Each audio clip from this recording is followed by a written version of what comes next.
아멘. 보통은 본문을 열심히 풀어가면서 말씀을 전했는데 오늘은 좀 다양한 이야기들을 먼저 나누려고 합니다. 첫 번째로 어제 굉장히 기쁜 소식을 접했어요. 우리 교회 의료 선교팀이 김천 능지교회 가서 의료 봉사를 하고 왔어요. 제가 시킨 게 아니에요. 알아서 자발적으로 갔다 온 거예요. 곽철희 24님이 글을 남기셨더라고요. 예수비전 의료 선교팀 김천 능지교회 의료 봉사 왔습니다. 이제 마지막 마무리합니다. 모두 굵은 땀방울 흘렸습니다. 여기 권사님들 감격의 눈물 쏟고 계십니다. 기도로 응원해 주세요. 어제 아내보고 그런 얘기를 했어요. 교회가 참 알아서 잘 돌아간다. 너무 역동적으로 잘 움직인다. 얼마나 감사한지 몰라요. 여러분, 예루살렘 교회에 성령의 불이 임하잖아요. 7명의 집사님을 세우잖아요. 사도들이 당신들 돌아다니면서 일 좀 해, 이런 거 안 해요. 근데 알아서 나가서 스테반이 말씀 전하는데 기사와 권능들이 막 나타나요. 빌립이 사마리 가서 전하는데 귀신들이 나가고 중풍병자가 일어나고 기적들이 막 나타나요. 도시 전체가 뒤집어 엎어져요. 얼마나 멋져요. 이게 성경적인 교회죠. 이런 무슨 목회자가 다 떠밀어가지고 등 떠밀어서 봉사하고 헌신하고 충성하고 복음 전하고 사명 감당합니까? 안 되죠. 요즘 새가족부도 잘 돌아가요. 아까 이렇게 양육해서 수료증도 줬잖아요. 우리 장로님들 여러분들이 강사로 합류를 해가지고 한 가지씩 맡아서 가르치는 거예요. 얼마나 감사해요. 전도팀은 전도팀대로 잘 돌아가고요. 너무너무 기쁘고 감사한 마음이 있어요. 두 번째로 단기 선교와 관련해서 너무너무 감사한데 우리가 코로나 확산되는 시기에도요, 여러 팀들이 계속해서 단기 선교를 나갔어요. 여러분, 하나님이 기뻐하실 줄 믿습니다. 여러분, 우리나라 조선시대 때 또 대한민국 초기 시대 때 선교사님들이 들어왔잖아요. 전염병 돌 때 그들이 전염병 돈다고 도망갑니까? 아니죠. 전염병 때문에 죽어가는 우리나라 불쌍한 백성들 보살피다가 본인이 전염병 걸려서 죽은 사람들 많잖아요. 그들의 순교의 피 때문에 한국교회가 이만큼 부흥한 줄 믿습니다. 이제는 우리가 갚아야죠. 근데 나가는 거예요. 지금도 이제 7사람이 나갔다가 5사람이 돌아왔고 이제 2사람이 남아있죠. 한 사람은 3개월, 한 사람은 1년 나가는 거거든요. 이제는 우리 자체로 또 움직이길 원하는 마음도 있어요. 그렇다고 선교단체 통해서 나가는 걸 반대하는 게 아니에요. 선교단체를 통해서 훈련받고 나가고 우리 교회 자체적으로 선교 훈련이 가능한 이런 교회가 되길 원하는 거. 그게 제가 가지고 있는 비전이거든요. 하나님께서 그렇게 역사하실 줄 믿습니다. 수시로 단기 선교 나가는 거예요. 학생회에서 이번에 조지아라는 나라에 단기 선교를 간다고 그래요. 잘했다고 그랬어요. 갔다 오라고 그랬어요. 가세요. 유초동부도 가서 보고 듣고 경험하고 돌아오면 이 가슴에 막 불이 붙잖아요. 단기 선교 갔다 오고 나서 앞에서 보고할 때 막 불 붙어서 막 난리가 났잖아요. 난리가. 전 성도들이 선교의 불로 활활 타오르시기를 예수님의 이름으로 축원합니다. 세 번째로 예수비전 장학회, 이것도 결실을 거둬서 얼마나 제가 기뻐하는지 모릅니다. 잘 돌아가요. 시작한 지 얼마 안 됐지만 잘 가동이 돼 가고 있어요. 지금은 우리 교회 아이들 중심으로 장학금이 지급되지만은 더 나아가서 이제 우리 교회 다니지 않는 우리 주변에 이 금천구에 수많은 아이들에게도 도움의 손길을 펴는 장학회로 성장해 나갈 줄 믿습니다. 이런 교회는요, 교회를 위해서 존재하지 않아요. 교회는 세상을 위해서 존재합니다. 예수님은요, 우리를 향해서 교회의 빛이라는 말씀 안 하세요. 따라합시다. 너희는 세상의 빛이다. 따라하세요. 너희는 세상의 소금이다. 세상 속에 들어가서 거기서 빛을 발하는 거예요. 이같이 너희 빛을 사람 앞에 비치게 하여 그들로 너희 착한 행실을 보고 하늘에 계신 너희 아버지께 영광을 돌리게 하라. 이렇게 감당해 나가는 예수의 비전교회 되기를 주의 이름으로 축원합니다. 네 번째, 미스바 기도에 대해서 이야기를 나누고 싶어요. 제가 믿음이 적어요. 이번에 느꼈어요. 야니안 목사가 믿음이 쫌생이 예전에 한번 겪었잖아요. 숭실대 대강당에서 연합집회가 열렸을 때 그때도 제가 마음이 쪼그라들었거든요. 제 바로 앞날 설교가 여의도 순복음교회 이영원 목사님, 그 다음에 제가 설교를 하고 그 다음날 순회 선교단 김용호의 선교사님, 해운대 20만 명 모인 그 집회 주강사시죠. 이 순회 선교단 훈련받아서 수료증 받은 사람이 어마어마하잖아요. 그분들의 일부만 와도 숭실대학교 강당 다 차잖아요. 근데 이 안희한 목사는 우리 교인들 다 가도 자리가 비거든요. 그러니까 그때 마음이 쫄려가지고 기도 부탁했는데 하나님께서 역사하시고 도와주셨어요. 얼마나 감사해요. 이걸 경험했으면은 이번에도 막 강하고 담대하게 하나님이 이번에도 사람들 알아서 모아줄 거고 성령이 불이 붙게 하실 거고 역사하실 거고 기적을 행하실 것입니다. 이래야 되는데 마음이 쫄리는 거예요. 쫄리는 거예요. 제 앞에 강사 명성교회 3만 명 4만 명 뭐 이런 교회, 제 앞에 그 앞에 강사 의정부 광명교회 출석이 8천 명 정도 되는 교회. 물론 그 외부 사람들이 저희에 대해서 오해를 많이 해요. 이번에도 한 분이 이제 6월 3일 날 이제 대규모로 이제 집회를 하는데 그 책임자분이 저한테 저희 교회에서 1만 명 찬양대를 조직할 건데 우리 교회 찬양대 200명을 보내달라고.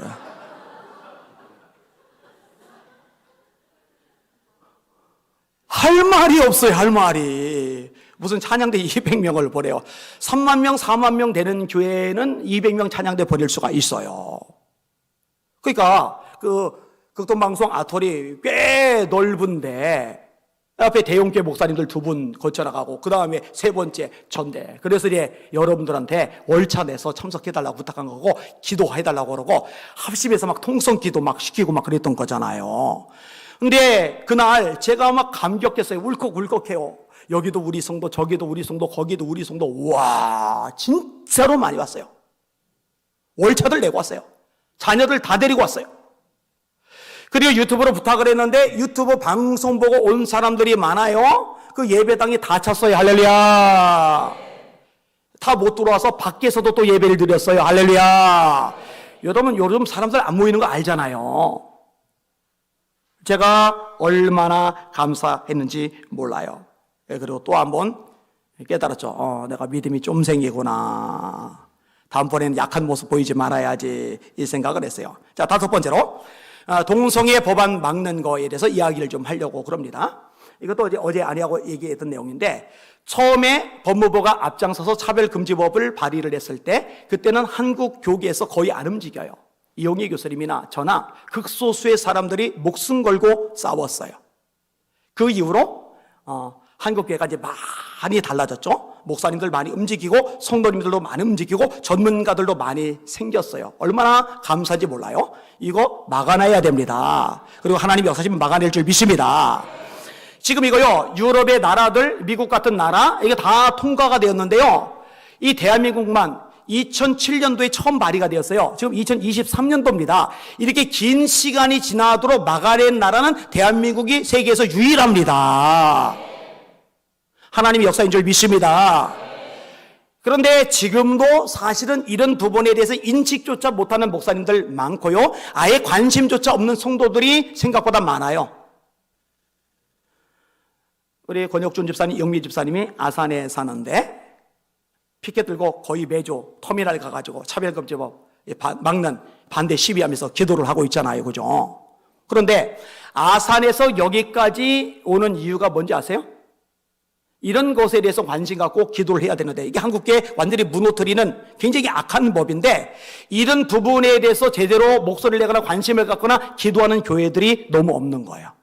또 찾다 우리 교회까지 온 거예요. 이번 미스바 때도 애들 다 데리고 참석을 했던데 말 나온 김에 격려 지지 박수 한번 해주시길 바랍니다. 할렐루야. 학생인권 조례안 이거 역시 차별금지법과 똑같아요. 다 똑같아요. 이거 막아내야 됩니다. 그래서 이번 금요일 날 11시에 시의회 앞에서 차별금지법 폐지 촉구 시민대회가 열려요. 여러분들 이번에도 시간 내서 많이들 참석을 해 주시길 바랍니다. 예, 영상 잠깐 틀어주세요.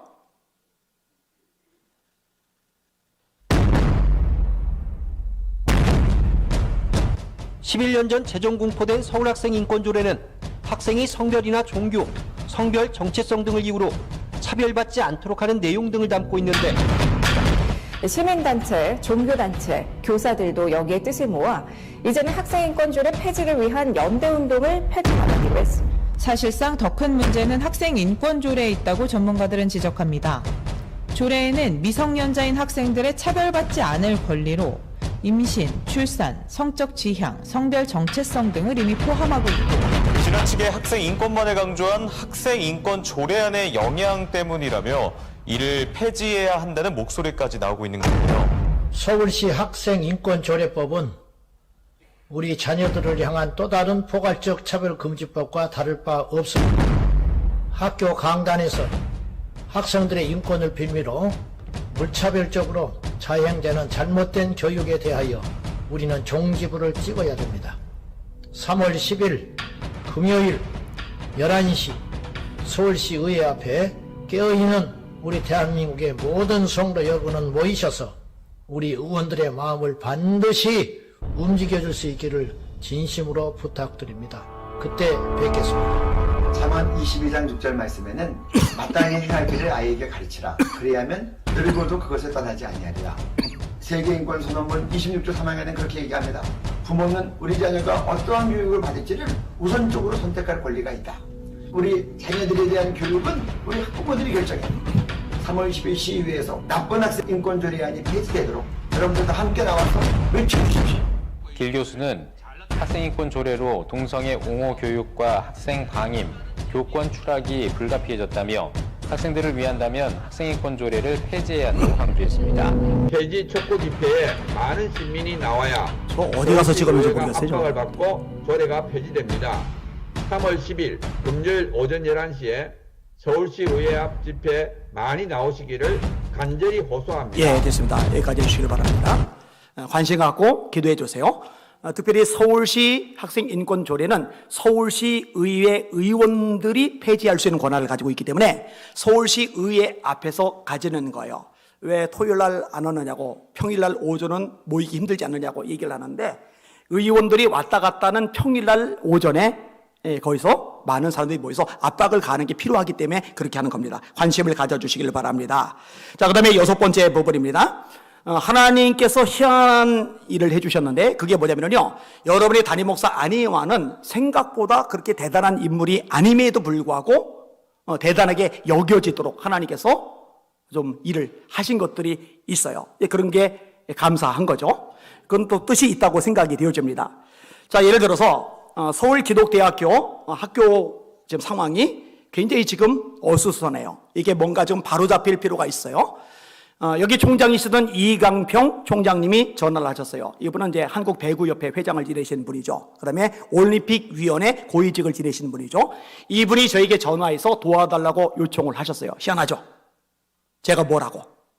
아세아 연합신학대학교가 있어요. 거기 총장, 당시 총장이시던 분이 연락 주셔가지고 도움을 요청하셨고, 그것도 제가 움직였던 적이 있어요. 33 나라사랑 목회자 모임이 있었죠. 이상빈 목사님이 열심히 사람들을 모아서 구성이 됐어요. 그리고 서울에서 모였을 때 이상빈 목사님이 저하고 박경배 목사님을 대표로 지명을 하셨어요. 근데 여러분, 오해하기 쉬운데 제가요 앞에 나서서 자꾸 목소리 내고 활동하고 하는 거 생각보다 안 좋아합니다. 사실은 싫어합니다.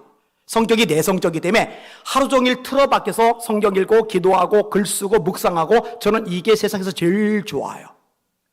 근데 할 수 없이 나서서 하게 되는 것들이 있고, 가급적이면은 제가 전면에 안 나서려고 그래요. 그래서 이거는 제가 안 하겠습니다. 못 하겠습니다 해서 이상민 목사님이 대신 지금 대표로 하고 계셔요. 최근에 이제 황교안 대표 쪽에서 이제 연락이 왔어요. 미국 쪽 관련해서 어떤 일이 있는데 그 당사자가 저를 만나기 원한다고 그래서 우리에게 찾아와서 이제 만났었어요.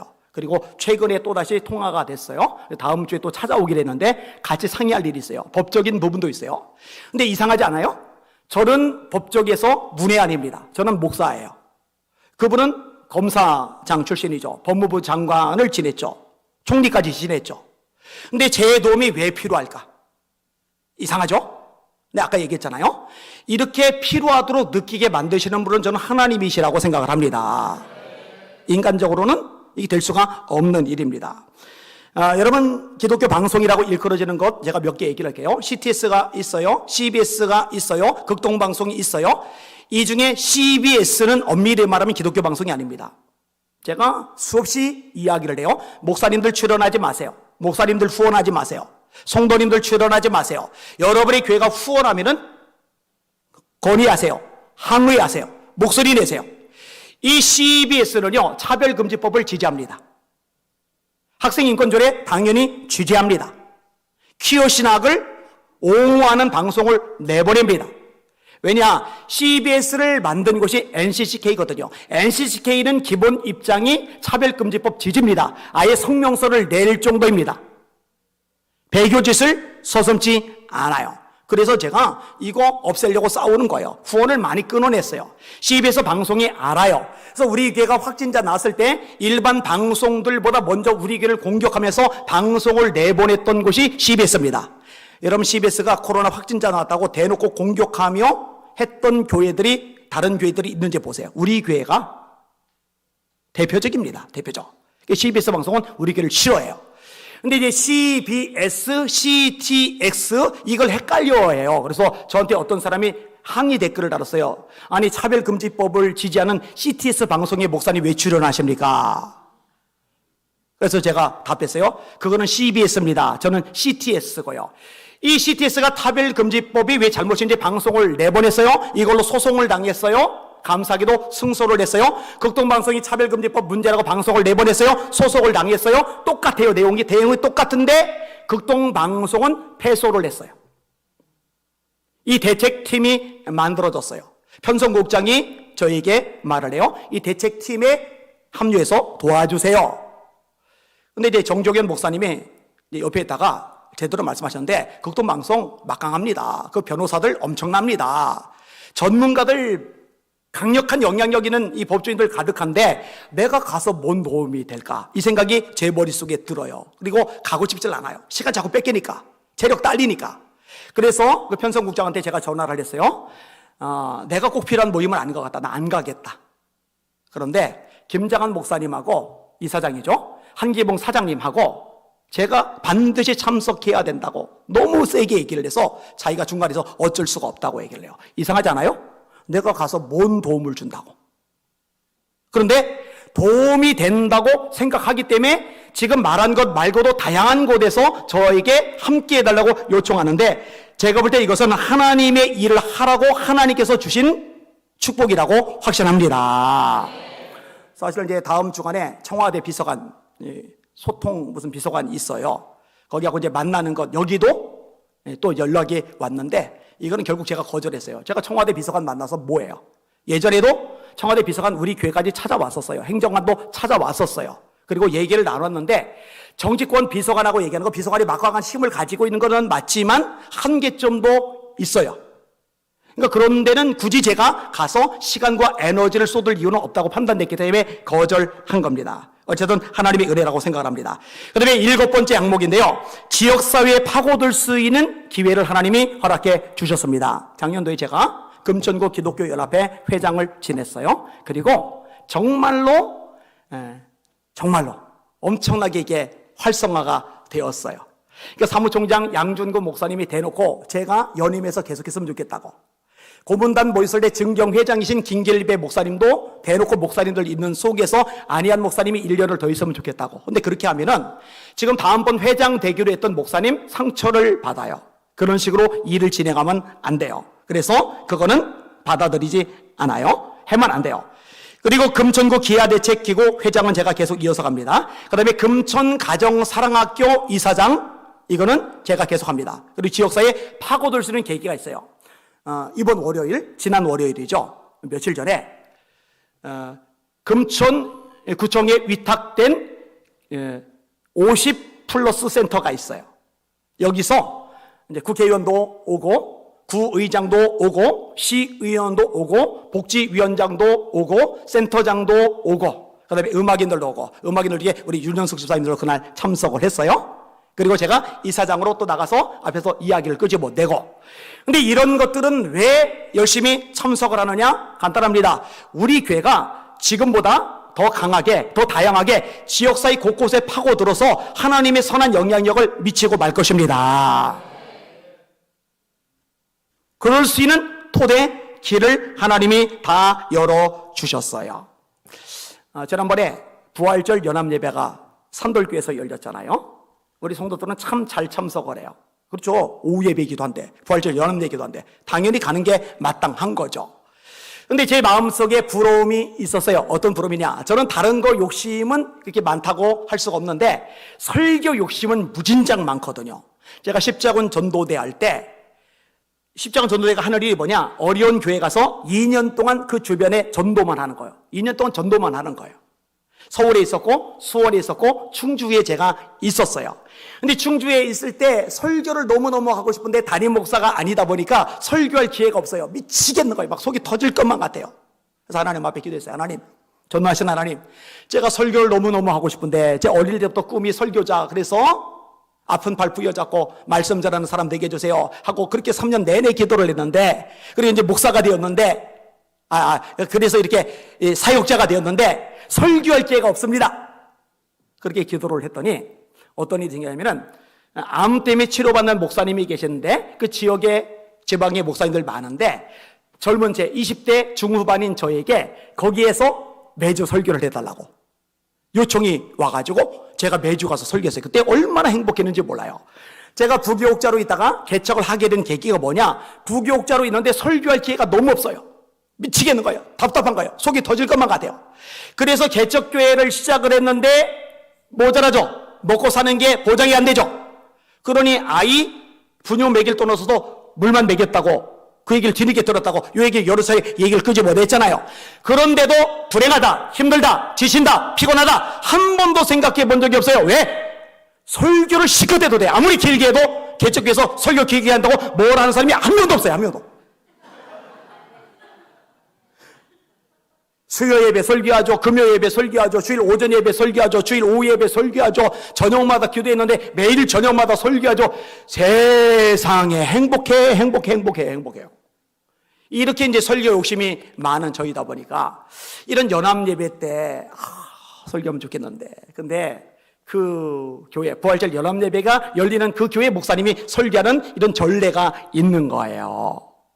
그리고 작년에 임기가 끝났고 올해는 회장 이제 넘겨줬고 임원이 아니에요. 이제 임원회에서 결정을 해야 돼요. 저는 영향을 임원회에 미칠 수가 없어요. 근데 임원회에서 결의를 했대요. 어떤 결의느냐? 예수의 비전께서 부활절 연합예배 하겠습니다. 설교는 안희한 목사님이 해주십시오. 제가 좋아했을까요? 싫어했을까요? 너무 좋아요. 너무 좋아요. 감사하게 생각을 합니다. 자, 그 다음에 8번째 항목 다루고 싶은 게 뭐냐면은, 제가 4월부터 안식년을 가지려고 합니다. 원래는 4월 초에 가지려고 했는데, 부활절 예배까지는 드려야 되겠구나, 라고 판단을 했어요. 그리고 이제 한 주 더 늦춰서, 제가 이것을 광고를 내기 전에 찬양대 쪽에서, 제안이 들어왔어요. 셋째 주에 회식을 하는데 참석해 주세요. 그래서 그거까지 참석하고, 원래는, 외부 목사님들이 둘째 주에 많이 오시기 때문에 그분들하고 대화를 나눠야 돼서 셋째 주에 셀 리더 모임까지 성경 공부 가르치는 것까지 하고서 이제 안식년을 시작하려고 그랬는데 그냥 그날 성가대 회식하고 둘째 주에 목사님들 상대하는 동안에 셀들이 양쪽 나눠서 이렇게 기도하는 시간이 있거든요. 그걸 먼저 가지고 제가 성경을 가르치고 그래도 그거까지는 가르치고 움직이는 게 좋을 것 같아요. 그렇게 하려고 그래요. 보통은 안식년을 가질 때 6년 사역하라고 7년째 안식년을 가집니다. 저는 30살에 개척을 했어요. 우리에게 연역도 좀 손을 댈 필요가 있을 것 같은데 건축하는 과정에서 서류 제출 때문에 이걸 좀 바꿨었던 부분이 있거든요. 근데 제가 앞부분에 했던 내용들이 이제 나라가 있는 상황이기도 해요. 30살에 개척을 했고 제가 지금 55예요. 25년 동안에 안식년을 한 번도 가지지 못했어요.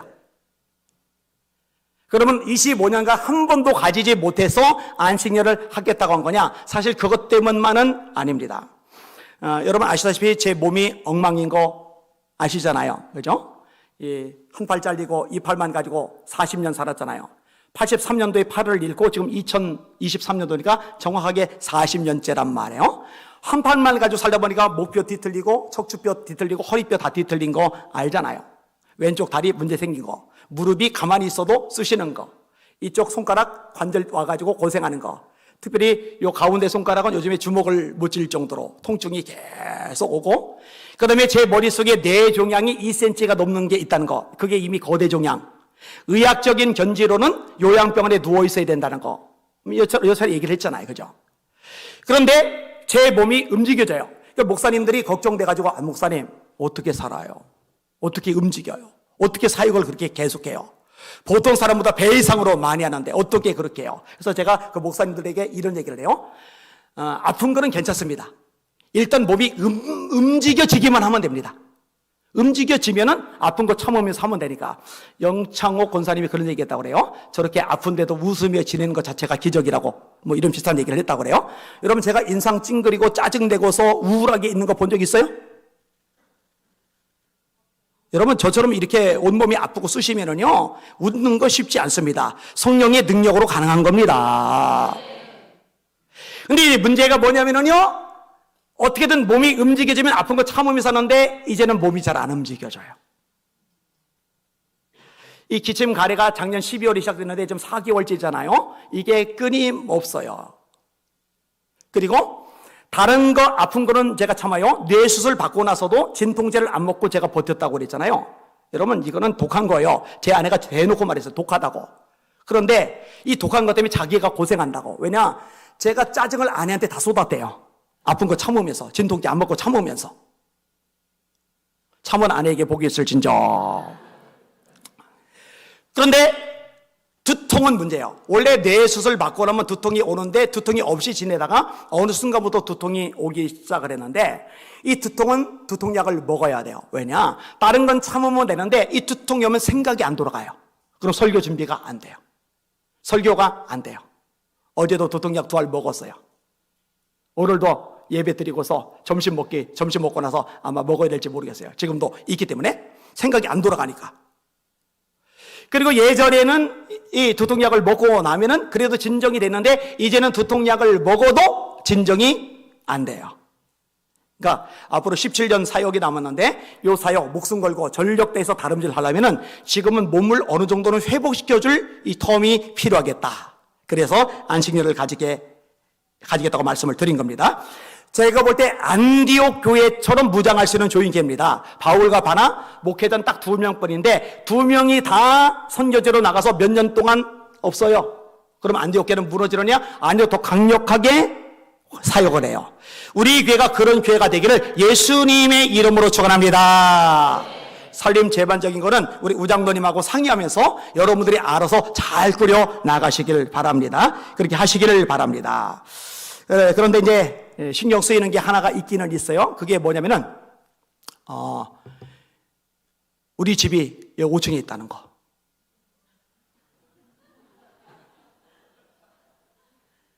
안식년인데 저 위에 있으면서 가만히 집에만 있을 수는 없을 거 아니에요. 그래서 이제 외부로 좀 빠질 필요가 있어요. 그리고 충전의 기간, 또 배움의 기간이 있잖아요. 종교 개혁제들을 다니면서 좀 보고 듣고 배우고 경험하려고 그래요. 근데 문제는 요즘 제 주머니 사정이 여의치 않다는 것. 그래서 아내하고 이제 2가지 결론 내렸어요. 하나는 기도하는 것, 하나는 대출하는 것. 이 부분도 여러분이 기도를 해 주시길 바랍니다. 자, 9번째 항목입니다.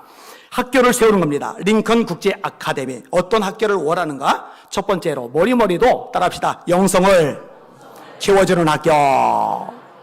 여러분, 학교에서 말씀 교육 됩니까? 기도 교육 됩니까? 선교 마인드 심어줍니까? 기독교적인 가치관, 인생관, 세계관, 역사관, 물질관 심어줍니까? 안 됩니다. 이번 주간에 조상현 목사님이 찾아오셨어요. 말통 목사님 유명하시죠? 왜 말통이냐? 말씀 통독. 그래서 말통. 말씀 통독하면 괜찮은데 말통하니까 좀 이상한 것 같아요. 저는요, 저보다 성경을 많이 읽은 목사님을 만난 적이 없는데 이분이 저보다 더 많이 읽었어요.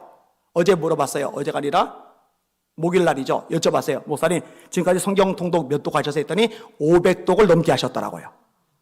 성경을 꿰고 있어요. 이게 알려지면서 CTS에서 강의, 그 다음에 극동방송에서 강의, 또 CGN TV에서 강의, 규장 같은 출판사에서 이제 책을 또 내고, 이 목사님이요. 이 목사님이 찾아오셔서 좋은 교제 시간이 되었어요. 이 목사님에게 자녀가 3명인데 이 자녀들이 초등학교일 때 이 목사님이 충격을 받았어요. 애가 학교 갔다 오더니 우리들은 단군의 후손이라고 그런대요. 그래서 아니야, 너 단군의 후손 아니야. 아브라함의 후손이야. 영적으로는. 그리고 아담의 후손이야. 하나님의 모양과 형상대로 창조돼서 단군은 누구에게서 태어났어요? 사람이 된 곰에게서 태어났죠.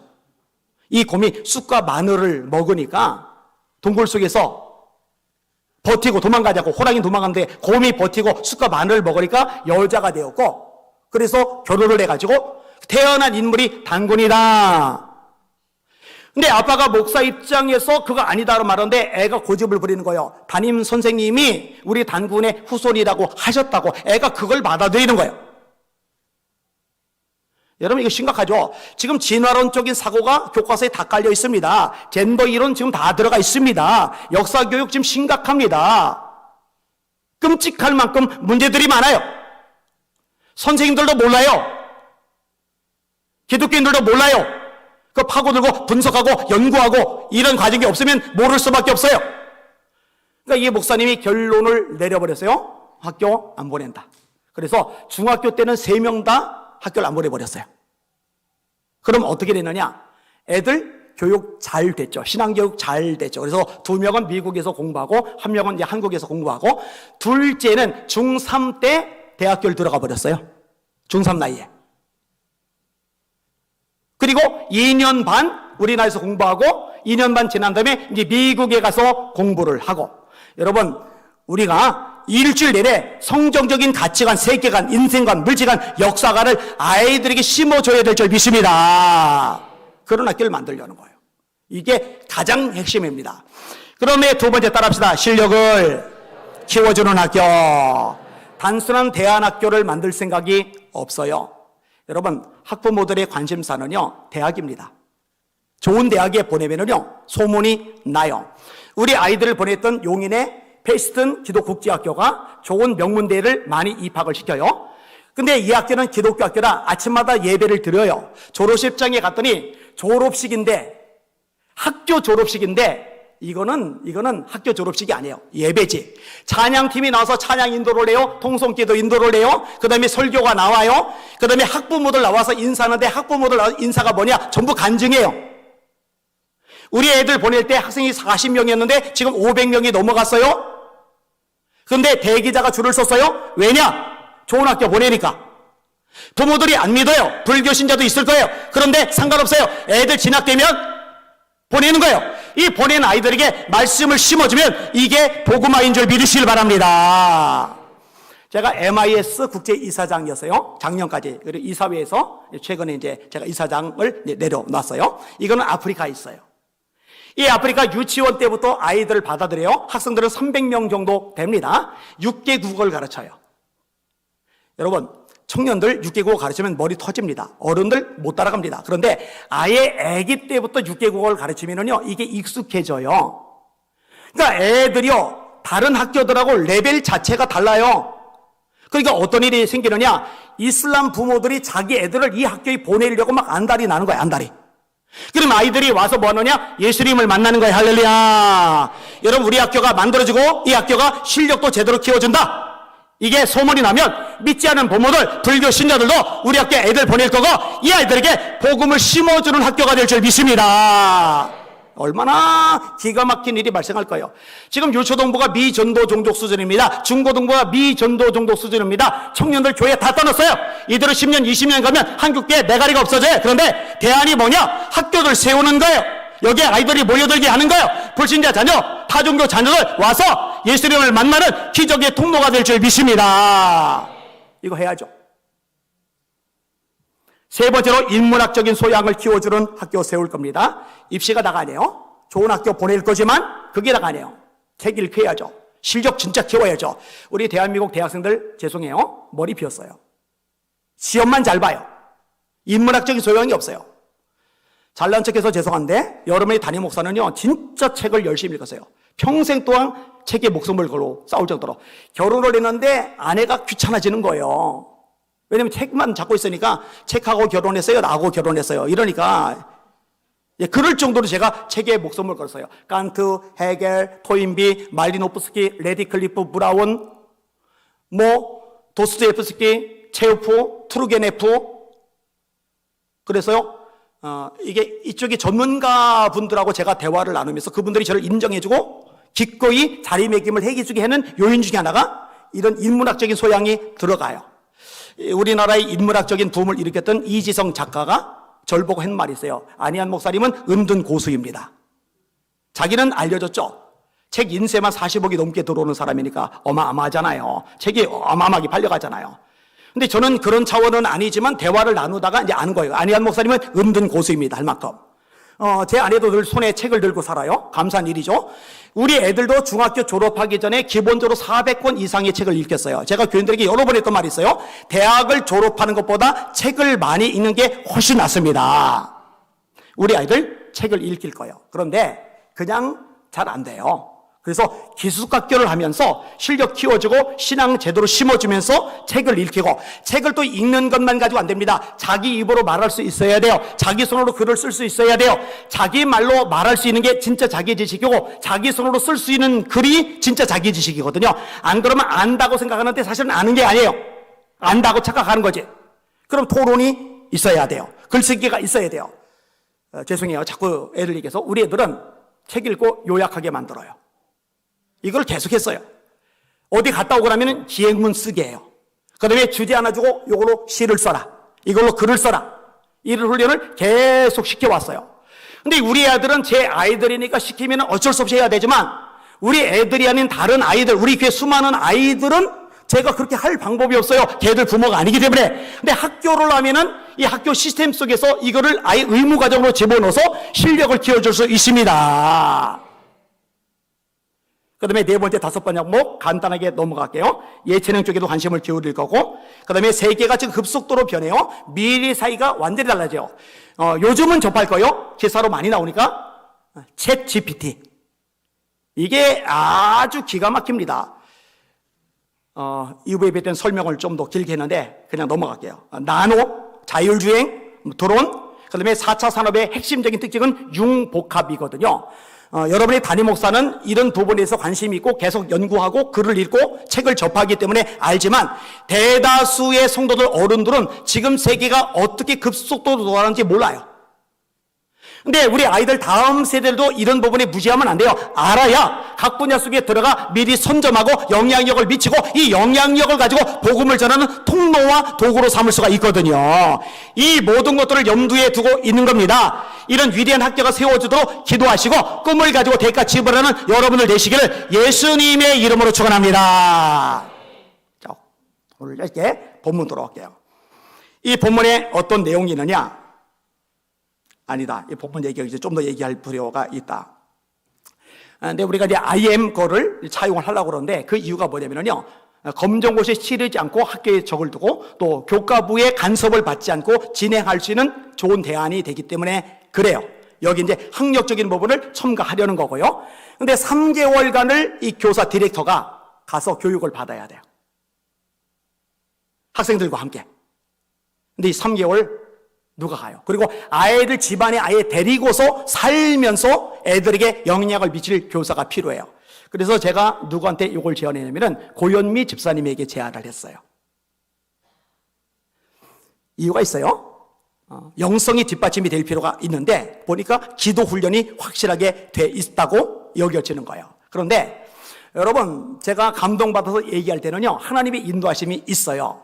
근데 요 제안하기 전에 어떤 일이 있었냐면은, 우리 조정원 집사님의 아내가 박상희 집사님이잖아요. 박상희 집사님이 꿈을 꿨어요. 그 꿈에 커다란 수박을 제가 하나 가지고 있는 거예요. 이걸 반을 뚝 잘랐어요. 그리고 이 반을 누구 줄까 했는데 줄 사람이 마땅치 않은 거예요. 그래서 누구한테 줬느냐? 고현미 집사님한테 준 거예요. 그러면 이 수박 반쪽은 뭐냐? 제가 수박 반쪽 주는 이 꿈 이후에 어떤 제안이 제게서 주어졌느냐? 그 남편 장성훈 집사님 보고 재정 좀 보라고 그랬어요. 그러니까 하나님 사인인 줄 알고 이제 아멘 하는 거죠. 근데 이 나머지 반쪽 있잖아요. 이 반쪽을 누구 줄까 이러고 있는데 또 줄 사람이 마땅치 않아서 이거 역시 고유미 집사님한테 제가 준 거예요. 박선희 집사님 꿈에서. 근데 이제 고유미 집사님은 본인이 교사를 하고 있었잖아요. 그래서 이 교사인가 보다 생각했는데 교사 아니에요. 왜 교사 아니냐? 교사는 먼저 하고 있었고, 교사하고 있는 중에 그 다음에 수박이 주어진 거거든요. 그 다음에 주어진 거 하나는 재정 보면 되는 거고, 그럼 반쪽은 뭐냐? 딱 답이 나왔죠? 애들 데리고 사는 거. 근데 이게 여러분 보통 일이 아니잖아요. 그죠? 자기 애 데리고 사는 것도 힘든데. 그런데요, 하나님이 이 부부의 마음속에 감동해 주셨더라고요. 그래서 어느 정도까지 얘기가 나왔냐면은, 신촌에 집이 있는데 애들 교육상은 신촌이 여기보다 나아요. 그런데 신촌 집을 정리하고 이 근처로 이사를 하고 이사 온 집에서 애들 데리고 같이 살겠다고. 이렇게까지 얘기가 나왔어요. 그런데 이제 지금 곤란한 게 하나가 있어요. 지금 맡고 있는 일들이 있어요. 회사에서 역할을 하는데 이 집사님이 빠지면 회사가 이제 어려워지게 돼요. 그래서 지금 대치에서 지금 누군가가 이 3개월 훈련을 받아야 돼요. 그래서 조종원 집사 아닌 박성희 집사님한테 제안을 좀 해놨는데, 그것도 여의치 않을 경우에 청년 한 명,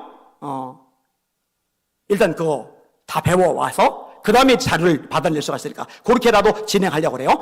요 얘기까지 제가 뒤늦게 끄집어낸 이유는 여러분 기도해 주시길 바랍니다. 여러분의 기도가 절실합니다. 자, 오늘 본문 간단하게 설명할게요.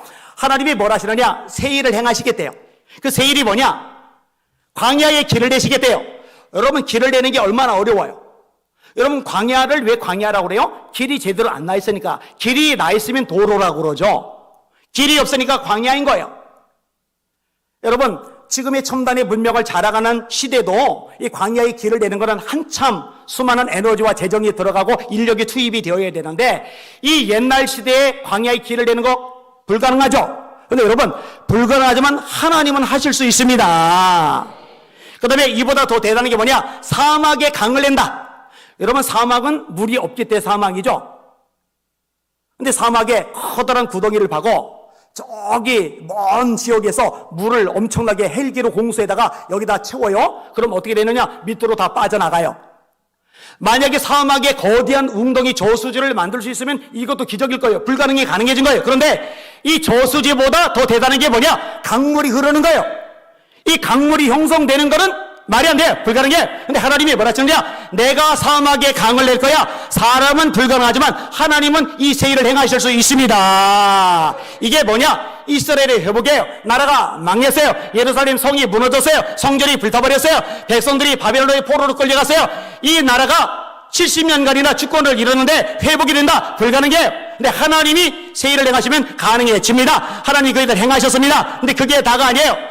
이 본문은 이중적인 의미를 지니고 있는데, 복음이 들어오는 거예요. 예수님이 오시는 거예요. 구원의 문이 열리는 거예요. 수많은 사람이 구원받는 거예요. 이 구원이 이방인에게까지 확산되는 거예요.